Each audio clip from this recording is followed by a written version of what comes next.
Diabetes કેટલું આવ્યું આ વખતે? પહેલી વખત હું દવા લેવા આવ્યો ને 220 હતું.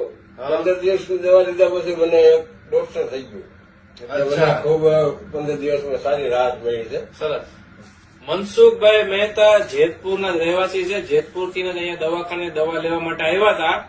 એમનું ડાયાબિટીસ પહેલા 220 હતું, અત્યારે તમે જોઈ શકો છો 152 ડાયાબિટીસ છે. માત્ર 152 ડાયાબિટીસ ખાલી 15 દિવસની આપણી ડીબીકે ટેબ્લેટ લેવાથી. ડીહર્બ ડીબીકે ટેબ્લેટનું રિઝલ્ટ એટલું સારું છે. મનસુખભાઈ, હવે તમને કઈ ડાયાબિટીસમાં જે તકલીફ થતી હતી, પગ દુખવા, તળિયામાં બળતરા થાય, એ બધું ઓકે થઈ ગયું? ઓકે, કઈ છે નહીં.